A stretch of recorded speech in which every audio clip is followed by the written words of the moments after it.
নমস্কার সকলকে, আমার পেজের আরেকটি নতুন ভিডিওতে আপনাদের সকলকে অনেক অনেক স্বাগত। আমি প্রিয়াঙ্কি চলে এলাম আমার জীবনের আরেকটি নতুন দিনের অভিজ্ঞতার গল্প আপনাদের সাথে ভাগ করে নিতে। আজকে আমি যে ব্লগটা শেয়ার করছি সেটা 18ই মে রবিবারের ভিডিও। আমি বিশেষ করে শনি রবিবারগুলোরই ব্লগ বানিয়ে থাকি, কারণ সেই দিনগুলিতেই আমাদের নানা রকম জায়গায় ঘুরতে যাওয়া বা স্পেশাল কিছু খাওয়া দাওয়ার প্ল্যান থাকে। শনি রবিবার ছাড়া তো ঘর থেকে বেরোবার সময় আর সুযোগ কোনোটাই হয়ে ওঠে না। আর ঘরের রান্না খাওয়ার ভিডিও বানাতে আমি নিজেই খুব একটা এনার্জি পাই না, তাই সেসব শেয়ারও আমি খুব কমই করে থাকি। ঠিক তেমনই ভাবে আজকেও একটি রবিবার দুপুরের লাঞ্চ সেরে আমরা ট্রামে করে এসে নামলাম দানিউব নদীর পাড়ে। আমরা এখন দানিউব নদীর পাড়ে অবস্থিত যেই পার্কটির পাশ দিয়ে হেঁটে চলেছি সেই পার্কের নাম নেহেরু পার্ক। হ্যাঁ, একদমই ঠিক ধরেছেন, আমাদের দেশের প্রথম প্রধানমন্ত্রী জওহরলাল নেহেরুর নামেই এই পার্কটির নামকরণ করা হয়। প্রথমবার আমরাও এটা দেখে বেশ অবাক হয়ে গেছিলাম। আর আজকেও আমাদের সোয়েটার জ্যাকেট পরতে হয়েছে। আর নদীর পাড়গুলোতে যেন আরো বেশি বেশি করে ঠান্ডা অনুভব হয়। ঠান্ডা থাকলেও রোদটা আছে বলে বেশ ভালো লাগছে। চলুন একসাথে নদীর পাড়ের এদিক ওদিকটা ঘুরে দেখি।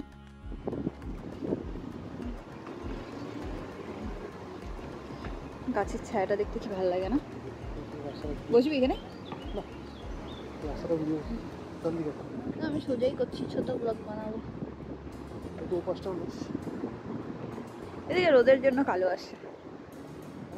এটা হচ্ছে ক্রুজে যাওয়ার জায়গা, ওটা আমাদের ব্রিজ।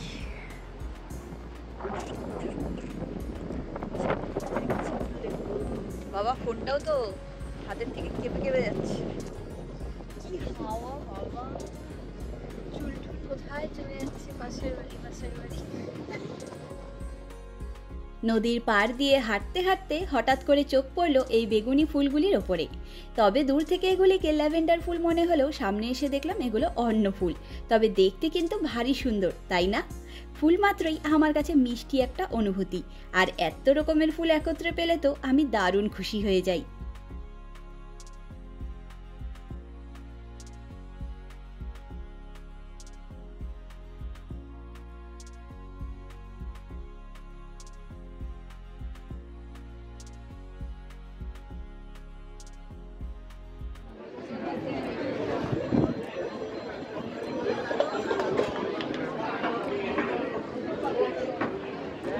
বালনা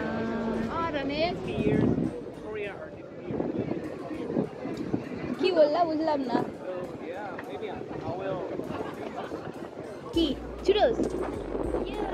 I love churros.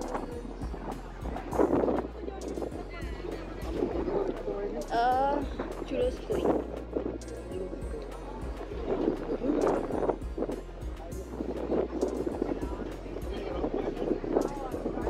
এটা হ্যাপি চুরোস।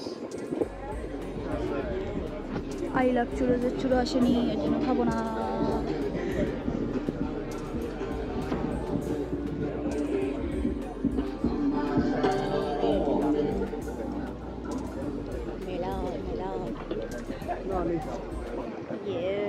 ভাই এখানে আমাকে একটা ছবি তুলে দে না। নদীর এপাশে এরকম সম্পন্ন জায়গাটা জুড়ে মেলা বসেছে। এটা মেলা না, বিয়ার ফেস্টিভ্যালের। বালনা সাইডটা কিন্তু ভাইবটা খুব সুন্দর বল।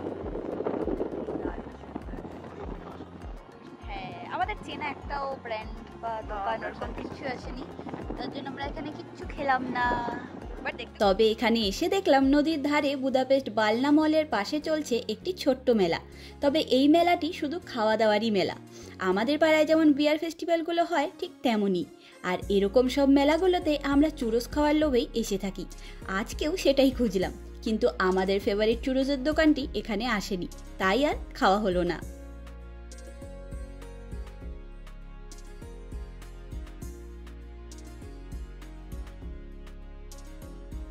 আর এই লাল বিল্ডিং এর সাথে সবুজ দরজার দিকে তাকালেই আমার শহরের কিছু অসম্ভব সুন্দর বিল্ডিং এর কথা মনে পড়ে যায়। সেম টু সেম না হলেও বেশ খানিকটা একই রকম, তাই এখানে দাঁড়িয়ে আমি একখানা ছবি তুলেছিলাম। আর এই সম্পূর্ণ জায়গাটি জুড়ে কি অপূর্ব সুন্দর একটা পরিবেশ দেখেছেন। শীতের দিনে নদীর পাড়ে আসার কথা ভাবলেও যেমন ভয় করে, তেমনি গরমকাল জুড়ে আমাদের সবথেকে বেশি ভালো লাগার ব্যাপার হলো নদীর ধার বরাবর যে কোনো জায়গাগুলি। আর চারিদিকে এই সবুজ রঙগুলি যেন আমাদের মন ভালো করে দেয় বারবার।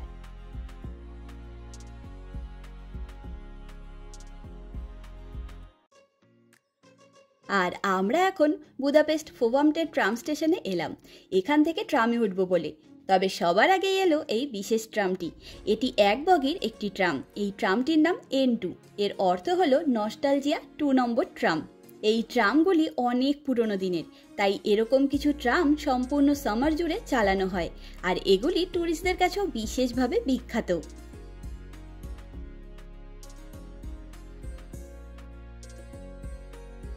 আর এই হলুদ ট্রামটিও শহরের পুরনো দিনের আরেকটি ট্রাম। তবে বেশ অনেক কটা ট্রাম লাইন জুড়েই এই ট্রামগুলো এখনও চলাচল করে।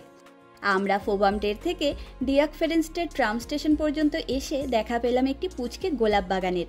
ট্রাম লাইনের স্টার্টিং অ্যান্ড এন্ডিং পয়েন্টকে জুড়ে 2 রাস্তার মাঝে ফুটে রয়েছে এই মিষ্টি গোলাপি রঙের গোলাপ ফুলগুলি, অপূর্ব সুন্দর দেখতে।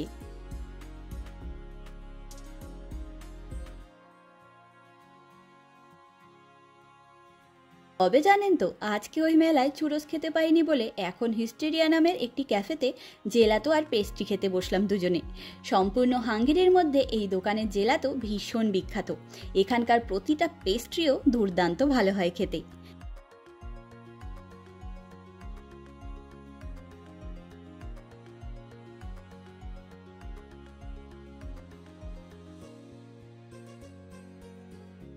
ক্যাফেতে বসে আড্ডা দিয়ে এবারে আমরা ঘরে এলাম। আর এখন আমাদের ব্যালকনি থেকে এক এক দিনের সানসেটগুলি এক এক রকমের সুন্দর দেখায়, তাই নিয়মিত আমি সানসেট দেখতে ব্যালকনিতে এসে দাঁড়াই এই সময়টাতে। আর আজকে ডিনার রান্না করার ভার হচ্ছে সৌভিকের ওপরে। আর সৌভিক রান্না করতে আসবে মানে কিছু না কিছু তার খাবার চাই। রান্না করতে করতে নাকি কিছু না কিছু খেতেই হবে, তাই লেমন কোক নিয়ে এসেছে আর গান চালিয়ে রান্না শুরু করলো দেখুন। আর সৌভিকের রান্না মানে স্পেশাল কিছু তো অবশ্যই থাকবে। তেমনি আজকের মেনু হলো গার্লিক ব্রেড আর পাপারডেলে স্প্যাগেটি।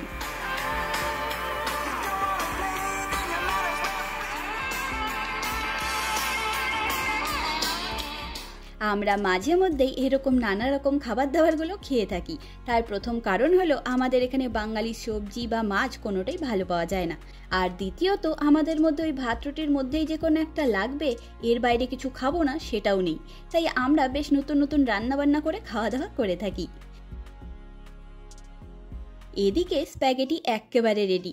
আমার তো এমনিতেও ফ্ল্যাট নুডলস খুব ভালো লাগে, আর সৌভিকের হাতের যে কোনো রান্না খেতে দারুণ হয় সবসময়ই।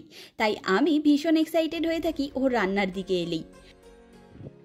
গার্লিক ব্রেড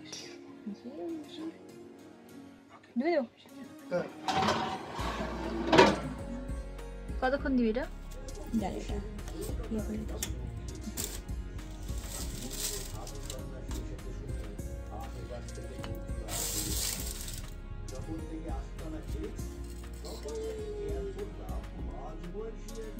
আর এই হলো আমাদের আজকে special dinner, spaghetti, cheese garlic bread আর সাথে মকটেল। এবারে আপনাদেরকে খেয়ে বলছি যে রান্নাগুলো কেমন হয়েছে।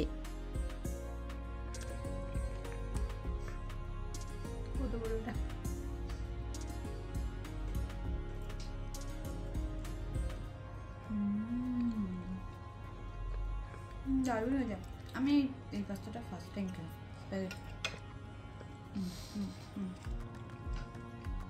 Garlic bread